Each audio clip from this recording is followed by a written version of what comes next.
Oke guys, kembali lagi bersama saya Jimmy.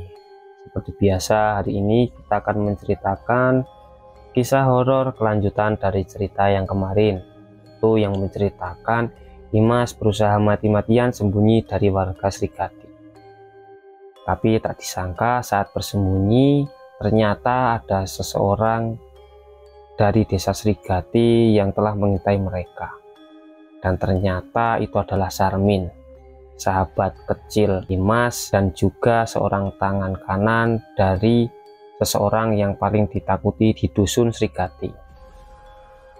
Dan juga Supri akhirnya diajar habis-habisan oleh kakak iparnya karena telah memukuli istrinya. Lalu gimana nasib Eko dan Adil yang bersama dengan Imas? Padahal kan Imas sedang bersama Sarmin dan Melia. Lantas siapakah Imas yang bersama Adil dan Mas Eko? Oke, kita mulai ke ceritanya. Kaki tiga orang yang berjalan beriringan itu terus melangkah menembus malam dan gelapnya alam liar. Rasanya sunyi sekali. Hanya terdengar suara ranting dan daun kering yang patah terinjak menjadi pengiring perjalanan mereka. Adil ada di baris paling belakang, menatap tajam ke arah depan. Tepat di tengah, Eko nampak mulai kewalahan dengan nafasnya sendiri karena harus berjalan sambil menggendong Yuli. Sedangkan Imas yang berada paling depan tak sekalipun pernah menoleh ke belakang. Dia hanya terus berjalan maju sambil sesekali menjawab singkat ketika Eko mengajaknya bicara. Diam-diam Adil menaruh curiga. Perasaannya terus-menerus berkata bahwa ada yang tidak beres di sini. Semuanya memang terasa janggal. Mulai dari kemunculan Imas yang tiba-tiba sampai jalur yang mereka lewati sekarang tampak berbeda. Memang jalur ini melewati jalan setapak yang sama dengan jalan setapak yang mereka lalui waktu berangkat dari dusun Giriwatu tadi. Tapi insting Adil yang telah terbentuk dari hobinya mendaki gunung itu ada. Bukankah harusnya setelah keluar dari hutan mereka belok kanan? Tapi malah sebaliknya. Imas malah mengambil arah yang berlawanan. Loh mbak, bukannya kita ke kanan ya mbak? Adil sempat kaget dan langsung melemparkan protes. Tapi Imas malah terkekeh-kekeh dengan nada yang entah kenapa membuat perasaannya makin tidak nyaman. Dan menjawab singkat tanpa menoleh ke belakang. Ah, belok kanan, mau kemana sih mas? Eko bahkan ikut menimpali, membela istri tercintanya. Iya, kamu belok kanan mau kemana? Orang seingatku habis keluar hutan ketemu jalan setapak terus belok kiri kok. Adil akhirnya mengalah. Dia memilih menutup mulut dan coba berpikir positif. Mungkin memang aku yang lupa, menenangkan diri sendiri, tapi semakin lama semua terasa makin janggal. Pertanyaan dan keresahan yang sudah coba ia padam kembali menyeruak dan mengganggu pikiran. Kenapa perjalanan ini jadi terasa begitu panjang? Bukankah sekarang harusnya mereka sudah sampai di pagar bambu yang membatasi hutan dengan kebun warga di Giriwatu? Tapi sejauh mata memandang dalam kegelapan malam hanya tampak jalan setapak yang seakan tak berujung dengan deretan pohon-pohon jati di sebelah kanan dan kiri. Tak cuma itu saja, Adil juga merasakan ada yang aneh dari Yuli. Perempuan ini benar-benar berubah sejak Imas datang. Dari yang awalnya tak henti terkekeh, bahkan tadi sempat membodoh-bodohkan Adil jadi membisu dan tak lagi mengeluarkan suara apapun. Bahkan kali ini Yuli tampak memiringkan kepala di belakang punggung Eko dengan cara yang aneh. Seakan menyembunyikan muka seperti seseorang yang terlalu takut untuk melihat ke depan. Karena perasaannya makin tidak karuan, Adil kemudian memutuskan untuk sedikit mempercepat langkah dan mendekat ke arah Eko. Dia harus meminta temannya itu untuk memperingatkan atau setidaknya bertanya kepada istrinya tentang jalur yang bagi Adil tidak lagi salah, tapi malah makin menjauhi arah yang seharusnya. Tapi baru 2 langkah saja Adil maju, jalan setapak yang mereka lalui berbelok tajam ke arah kanan. Di detik itu jugalah Adil menjadi yakin sepenuhnya kalau jalan ini adalah jalan yang berbeda. Jalan yang entah akan membawa mereka menuju kemana. Ayo, cepat sedikit. Kita sudah dekat. Adil tahu itu muncul dari mulut Imas. Tapi kenapa suaranya berubah menjadi berat dan tebal? Dia memang baru saja bertemu dan mengenal Imas. Tapi tak butuh waktu lama untuk membedakan jenis suara seseorang perempuan dan laki-laki. Dan suara Imas ini barusan itu jelas-jelas terdengar seperti seorang pria. Dia bukan Imas. Kesadaran yang datang tiba-tiba itu membuat Adil tersentak. Dia ketakutan setengah mati, tapi sekaligus memantapkan niatnya untuk menghampiri Eko. Kali ini dengan tujuan menyadarkan rekannya itu bahwa yang kini menuntun jalan mereka bukanlah istrinya. Tapi... aduh, kakiku! Seketika Adil tak mampu merasakan kakinya sendiri. Rasanya kebas, tapi saat dia menunduk dan memandang ke bawah, sepasang kaki itu tetap berfungsi secara normal. Ia tetap berjalan seperti wajarnya manusia berjalan. Hanya saja Adil tak lagi memiliki kuasa atas langkahnya sendiri. Kedua kakinya terayun maju bukan lagi ke atas kemauan otaknya. Seakan ada kuasa lain yang tak kasat mata yang membuatnya bergerak dengan sendirinya, seperti robot. Kepanikan langsung menyerang. Refleks Adil berteriak memanggil Eko untuk meminta bantuan, tapi lidahnya keluh. Bibirnya beku seperti terpaku. Teriakan itu tertahan di tenggorokan dengan cara yang tak biasa dinalar akal sehat, dan hanya terdengar di dalam kepalanya sendiri. Adil kemudian mengarahkan pandangannya kembali ke depan, dan di sana dia menemukan Eko sepertinya sudah kehilangan kesadaran. Dia tidak bersuara dan tidak menolehkan kepala ke belakang. Nafasnya yang tadi terdengar ngos-ngosan kini tampak begitu tenang, setenang orang pingsan. Tapi anehnya, Eko tetap berjalan, mengikuti langkah siapapun atau apapun yang menyerupai sosok Imas di depannya. Di titik inilah semuanya terasa semakin mengerikan. Apalagi ketika Adil mengetahui bahwa jalan setapak itu ternyata memiliki ujung. Dan ujung itu ada di depan sana. Ditandai dengan 2 janur melengkung yang seakan mengucapkan selamat datang kepada 3 orang tamu yang sudah ditunggu-tunggu. Serupa seperti Jati Asih, Waru, Giriwatu, dan nyaris semua desa di Kecamatan Semani, tanah Disigati adalah jenis tanah yang kering, terbentuk dari pelapukan batu kapur dan memiliki karakteristik yang cenderung tidak subur serta terdapat masalah dalam ketersediaan air. Begitupun dengan masalah pertanian, tak banyak yang bisa dilakukan. Nyaris semua pemuda di daerah ini lebih memilih merantau ke kota, dan yang tua beternak sapi dan kambing atau membiarkan penambang-penambang yang berasal dari luar mengeruk tanah mereka dan diangkut dengan truk untuk kemudian dijual lagi sebagai bahan bangunan. Seharusnya memang seperti itu, tapi Srigati berbeda. Dan 2 janur melengkung itu adalah tapal, sebuah batas penanda di mana bumi Srigati melawan takdirnya. Mata kepala Adil sendiri yang menjadi saksi, bagaimana setelah tubuhnya melewati 2 janur itu semuanya menjadi tak masuk di akal. Apapun yang ada di balik batas itu tak harusnya ada di sana. Sebuah lahan berbentuk persegi yang luasnya tak kurang dari 3 hektar terhampar bagaikan sebuah oase tersembunyi di pedalaman hutan. Di setiap sisinya dibangun pagar dari bambu belah yang memanjang setinggi dada orang dewasa, membatasi wilayah ini dengan pohon-pohon jati yang kering. Dan seperti satu paradoks yang seakan melanggar hukum alam, sekaligus menodai ketentuan Tuhan.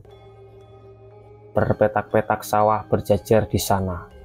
Padi yang hijau tampak tumbuh subur tanpa celah sedikit pun. Logika Adil tersiksa habis-habisan. Apa yang sebenarnya dia lihat, bagaimana padi bisa tumbuh di tanah ini, dari mana mereka mendapatkan air. Kaki Adil terus menyeret paksa tubuh sendiri, berjalan masuk lebih dalam mengikuti langkah Eko dan Imas. Dalam pandangan matanya yang menyapu sekitar, dia menemukan jawaban dari mana sumber pengairan petak-petak sawah ini. Jauh di sana, tepat di bagian tengah hamparan sawah, tampak ada sepetak tanah berbentuk lingkaran dengan diameter sekitar 5 meter. Posisinya agak lebih tinggi, dan di setiap sisinya terdapat 4 lubang. Dari lubang-lubang itulah air mengalir deras tanpa henti. Tapi tampaknya tak hanya itu saja keanehan yang Adil temukan. Di sepetak sawah tanah yang sama, yang seakan menjadi titik pusat dari seluruh raihan ini, sebuah batu besar tergeletak, berbagai macam bekas sesajen yang ditaruh di atas tampah batu. Dan sialnya, ke tempat itulah Imas membawa, dan Eko sudah kehilangan seluruh kesadaran. Melalui salah satu pematang yang langsung terhubung dengan tempat itu, mereka bertiga melangkahkan kaki. "Eko, berhenti kok, sadar kok." Kalimat itu berkali-kali diteriakkan oleh Adil, tapi sia-sia, karena pada kenyataannya peringatan itu tak pernah keluar dari mulutnya, seperti ada sesuatu yang menahannya di kerongkongan. Tak ada yang bisa dilakukan kecuali pasrah dituntun Imas semakin mendekat dengan titik pusat. Sebelum langkah perempuan itu berhenti secara tiba-tiba. "Kita sudah sampai." Suara itu seakan memiliki daya magis yang membuat kaki Adil kembali seperti semula. Lidahnya tak lagi keluh, mulutnya tak lagi beku, otaknya kembali memiliki kendali penuh. Hal yang sama sepertinya juga terjadi pada Eko. Tubuhnya seketika ambruk ke tanah bersama Yuli yang ada di gendongannya. "Eko!" Hal pertama yang Adil lakukan adalah meneriakkan nama temannya itu sambil merangkak mendekat ke arah Eko yang tampak seperti seseorang yang baru bangun dari tidur panjang. "Anjing, kita di mana ini? Kenapa ada sawah di sini?" Suara Eko terdengar lemah, tapi Adil tak punya waktu untuk memberinya penjelasan tentang apa yang terjadi. Dia bentangkan kedua tangannya untuk merangkul Eko dan Yuli. Entah bagaimana caranya, Adil harus segera bangkit dan membawa dua orang ini keluar dari tempat yang luar biasa aneh. Tapi belum juga Adil mengambil satu helaan nafas, tubuh Yuli tiba-tiba bangkit berdiri, seperti diangkat oleh sesuatu. Mulutnya yang sedari tadi tidak bersuara seketika menjerit luar biasa keras dan matanya melotot ke depan dengan cara yang menakutkan. Adil bereaksi. Dia ikuti arahan tatapan Yuli dan kemudian menyesali keputusan seumur hidupnya. Karena di hadapannya kini Imas telah berubah wujud menjadi seorang pria dengan tubuh 2 kali lipat lebih besar daripada ukuran manusia normal. Bukan. Sosok ini bukan genderuwo. Adil tahu bagaimana wujud genderuwo. Dia tahu wujud-wujud demit yang umum dikenal banyak orang. Tapi yang satu ini Adil belum pernah melihatnya. Tampak begitu asing dan jauh lebih menyeramkan. Tubuhnya menjulang tinggi dengan mahkota khas-khas Raja Jawa kuno tersemat di kepala. Tubuhnya dibalut sutra yang menyilang dari bahu ke bagian perut, dengan kain batik yang melingkar di pinggang dan menutupi paha hingga paha lutut. Benar-benar seperti gambaran bangsawan zaman Majapahit. Wajahnya pun putih bersih, hanya saja ada 2 buah taring serupa gading gajah yang nampak keluar dari mulutnya. Tangannya kekar, jumlahnya ada 6, 3 di kanan dan 3 di kiri. Sedang kakinya ada 4, bentuknya seperti kaki kambing. "Kalian kesini." Makhluk itu membuka mulut. Suaranya sama berat dan tebalnya dengan suara Imas yang tadi Adil dengar. Suara dari keenam tangan makhluk itu kemudian melambai ke arah Yuli dan seperti dibungkam. Yuli seketika berhenti menjerit dan berjalan mendekat. Di waktu bersamaan, batu besar di belakang perlahan-lahan bergeser secara gaib ke belakang, menumpahkan seluruh isi sesajen di dalam lubang sumur yang tampak menganga setelah batu besar itu berpindah tempat. Lubang yang gelap, dalam, dan perlahan tampak sejuntai lengan berukuran tak lebih besar dari sebatang pensil muncul dari dalam sana. Sang pemilik lengan ternyata adalah makhluk-makhluk telanjang bertubuh cebol yang menyeruak keluar dan berjalan mendekat di belakang sang raja bertangan 6. Dan itu hanyalah awal dari sebuah parade kengerian, karena setelahnya puluhan makhluk-makhluk cebol yang lain merangkak keluar satu persatu. "Dil, apa itu, Dil? Lari, ayo lari!" Eko menarik kaos Adil dengan brutal, memaksanya untuk menyelamatkan diri dan keluar dari situasi yang bahkan lebih buruk dari mimpi buruk sekalipun. Tapi Adil bergeming. Dia masih terpaku di tempatnya. Matanya nanar menyaksikan bagaimana makhluk-makhluk cebol itu mengelilingi tubuh sang makhluk dan menari-nari seakan menambut kedatangan Yuli. Bukannya Adil tidak takut atau tidak ingin lari dari sini, tapi pikirannya sedang gamang. Berbagai macam pertanyaan membuncah begitu saja tanpa bisa dia kendalikan. Apa aku harus pergi dari sini dan meninggalkan Yuli seorang diri?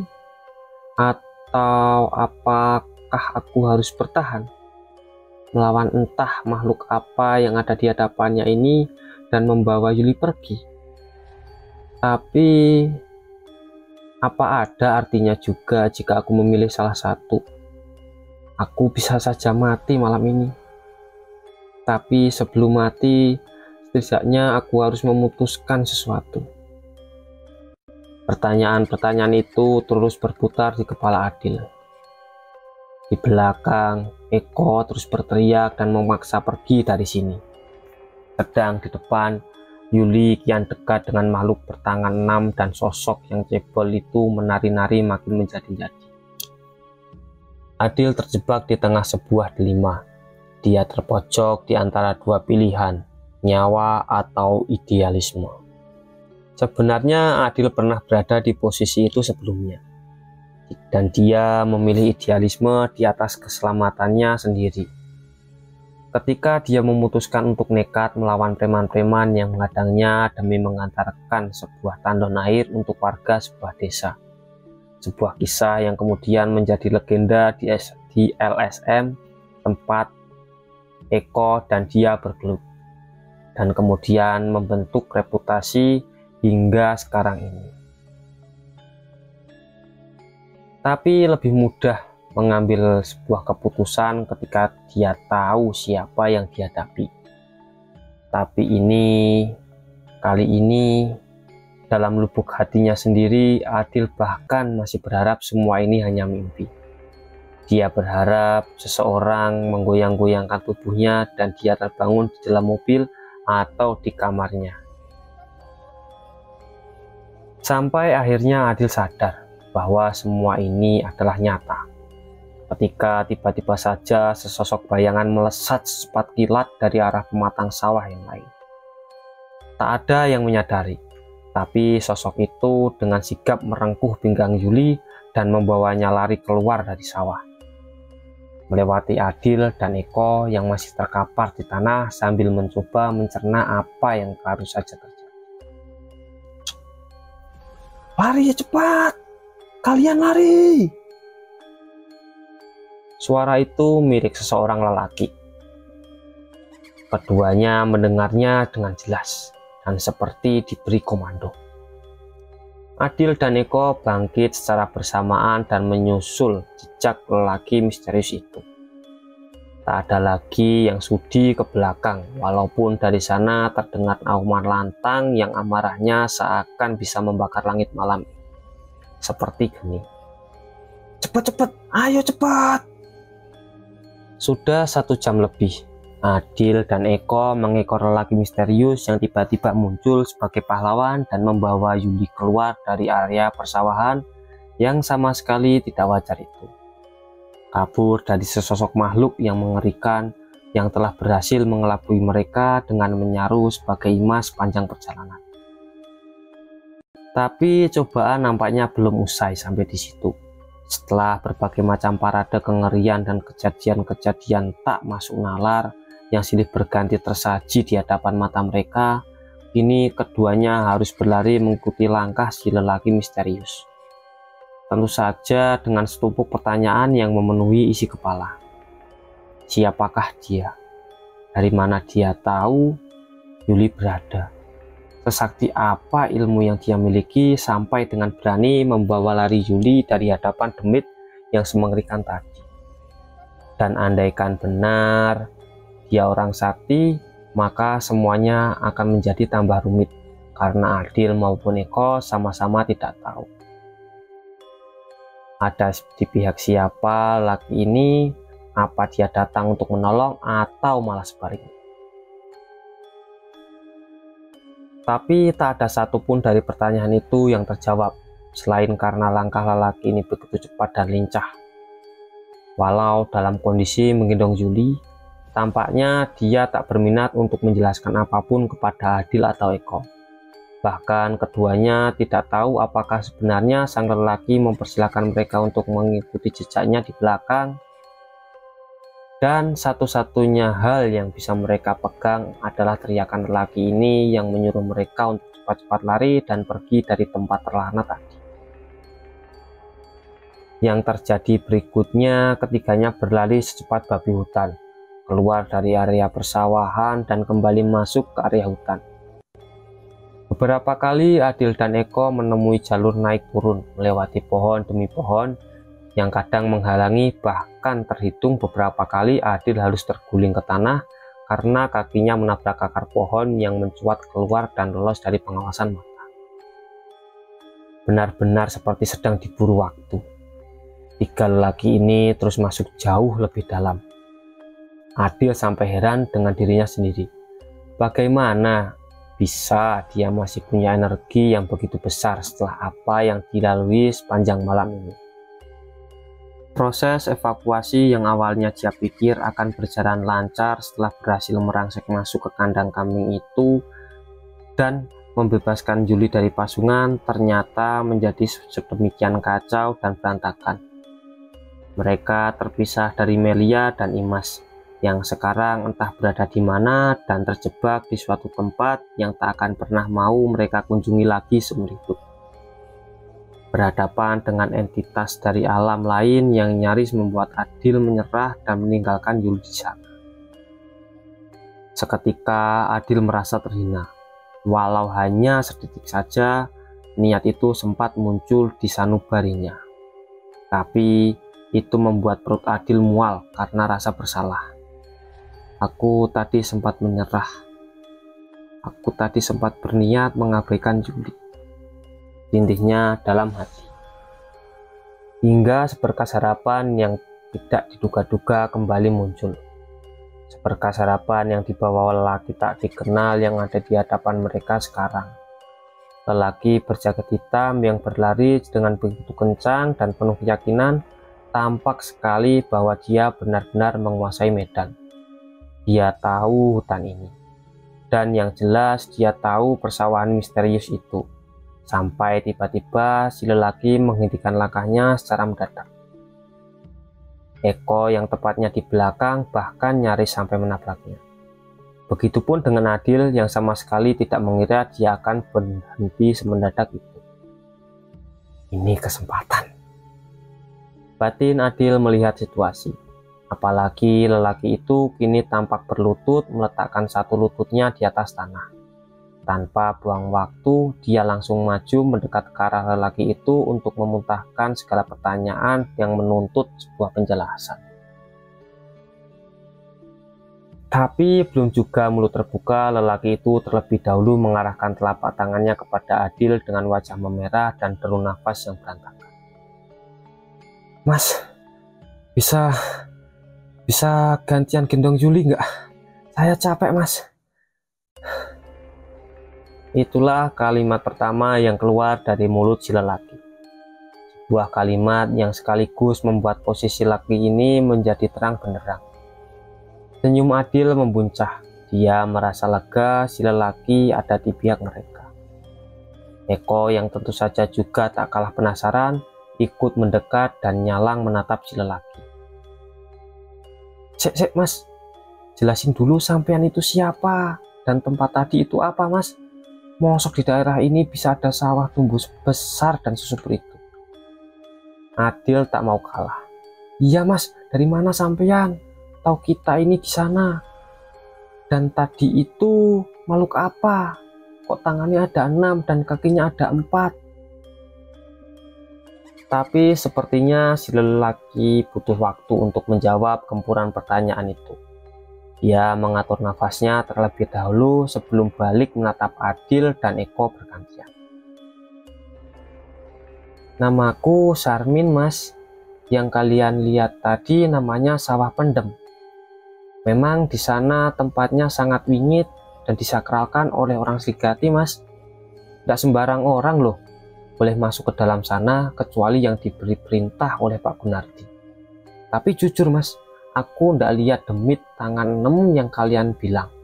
Aku cuma lihat kalian berdua gendong Juli yang masuk ke Sawah Pendem kayak orang kena gendam. Udah ya, jangan banyak nanya dulu.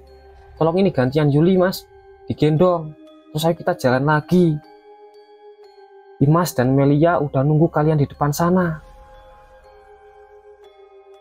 Rasa lelah dan frustasi yang awalnya tergambar jelas di wajah Adil dan Eko seketika hilang dan tergantikan dengan semangat baru yang tiba-tiba saja membuncah seakan terpompa penuh oleh rasa gembira yang meledak-ledak di hati mereka berdua. Melia, Mas sama Melia? Di mana dia sekarang? Aman toh, Mas? Tanya Adil dengan mata berkaca-kaca. Berbarengan dengan Eko yang mendekat dan langsung merengkuh tubuh Juli berpindah ke gendongannya. Perempuan itu kini tampak tak sadarkan diri. Tapi tiba-tiba lelaki yang mengenalkan diri sebagai Sarmin ini dengan cepat menarik tubuhnya dan Eko ke balik pohon yang ada di dekat mereka. Matanya tajam menatap kebentangan hutan di depan mereka. Wajahnya seketika berubah tegang. Kalian diam dulu. Dengar nggak? Ada yang datang kemari. Dari kejauhan, Adil juga merasakan hal yang sama. Langkah kaki yang menginjak ranting dan dedaunan, serta suara orang pria yang saling berbincang terdengar mendekat ke arah mereka.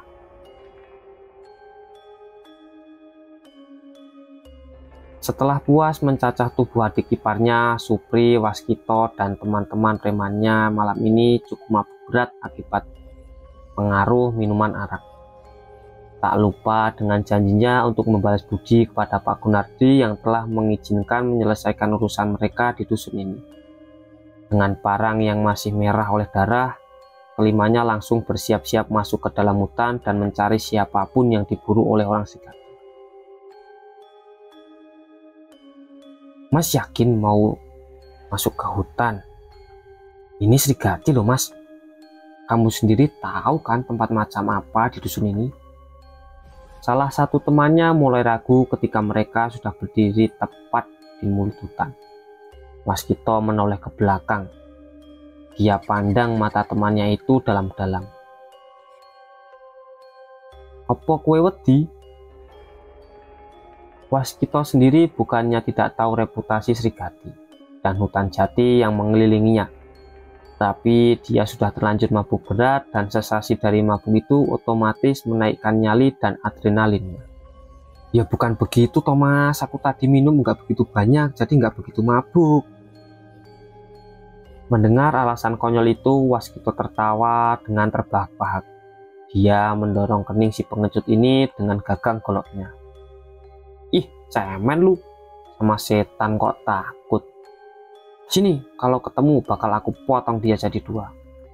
Ya sudah, siapa lagi yang mau di sini saja? Dua orang lagi mengacungkan tangan. Ternyata ada 3 temannya yang kalau di pasar dan menarik iuran keamanan ke pedagang sangarnya minta ampun, kehilangan nyali dan keberanian. Dan saat itu membuat Waskito agak sebal. Anjing kalian, bikin gak enak hati saja aku sama Pak Gunardi. Ya sudah, ayo Jun berangkat. Dan berangkatlah Waskito bersama Junarto masuk ke dalam hutan melewati jalur dekat bekas musola yang nyaris habis terbakar beberapa puluh tahun lalu. Di sepanjang perjalanan mereka berdua tentu saja melantur ke sana kemari. Pertama karena efek arak yang masih terasa, kedua untuk memecah suasana yang makin sunyi seiring mereka makin dalam memasuki hutan. Mas Was, kata orang-orang hutan sini banyak setannya loh. Bisa berubah-ubah wujudnya.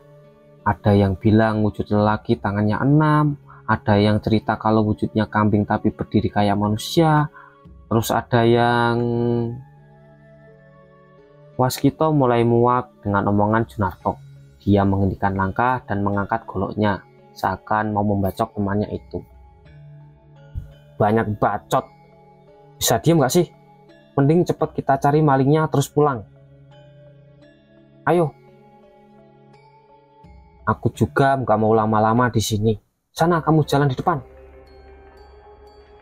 Tubuh Junarto didorong oleh Waskito, dan pria itu mau tak mau terpaksa jalan ke depan, memecah kegelapan yang terhampar di depan mata.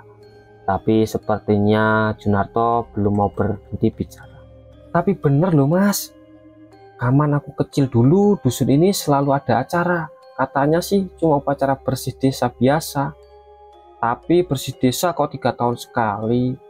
Tambah lagi orang luar Srigati nggak boleh nonton, bolehnya datang cuma setelah ritualnya selesai, makan-makan sambil nonton festivalnya doang. Namanya gelar pendem kalau tak salah. Kalimat Junarto terpotong untuk kedua kalinya.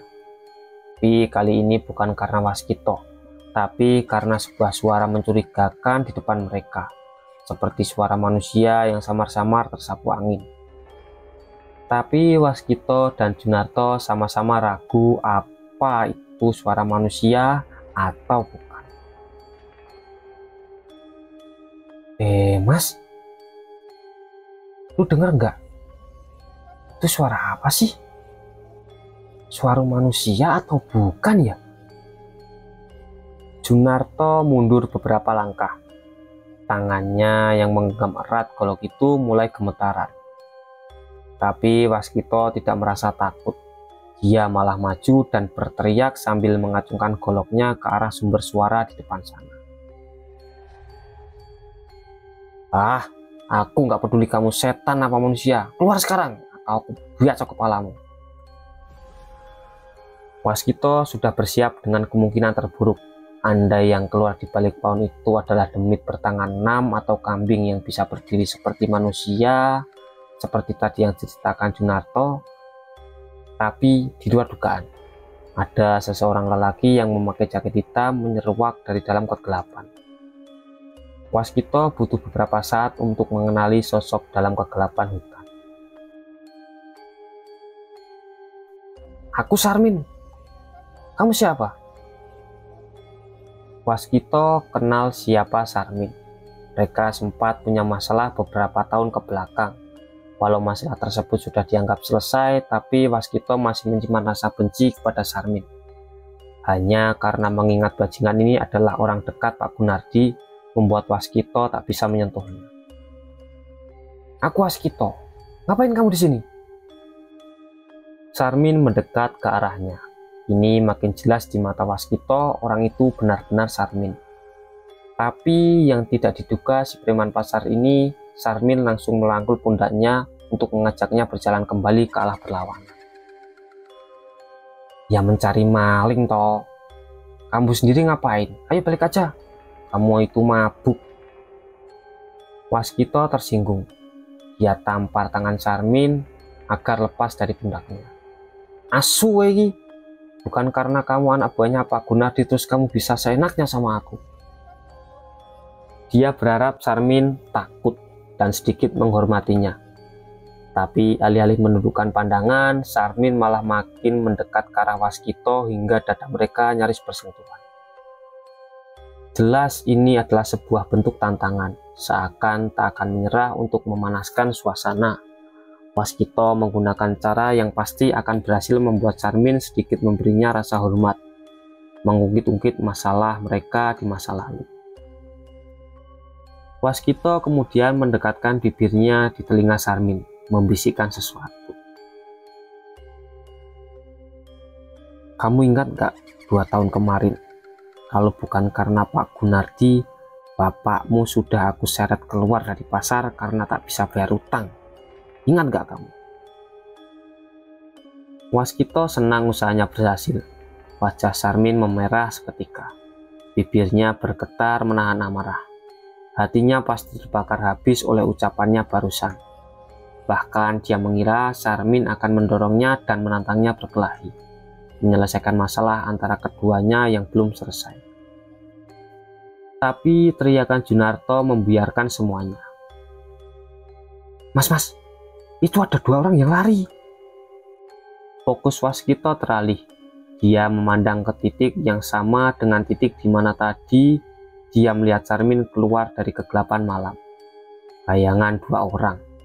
Salah satu tampak menggendong sesuatu. Tapak samar di matanya. Di detik itulah ketika perhatiannya terpecah, Waskito sejenak melupakan bahwa ada seseorang yang terbakar amarah berdiri dekat sekali dengan tubuhnya. Waskito lengah, dan itu dimanfaatkan baik oleh Charmin. Golok tangannya direbut dan diayunkan tepat ke batok kepalanya. Semua terjadi sedemikian cepat, bahkan Waskito baru sadar ketika darahnya mengucur dan membuat matanya pedas. Tak sampai di situ, dengan tangan satunya Charmin menekan ujung golok agar benda tersebut semakin dalam masuk membelah kepalanya. Mampus kamu. Waskito bisa mendengar suara Charmin sebelum tubuhnya roboh ke atas tanah. Bahkan dia masih bisa melihat Charmin juga membantai Junarto dan kemudian berlari ke arah yang sama dengan 2 bayangan Waskito yang dia lihat tadi. Sebelum semuanya menjadi gelap seutuhnya, sebelum Waskito habis seluruhnya. Oke guys, mungkin cukup sekian dulu ya video dari gua. Sampai jumpa di next video ya guys ya. Jangan lupa klik tombol subscribe agar tidak ketinggalan konten-konten cerita seputar horor.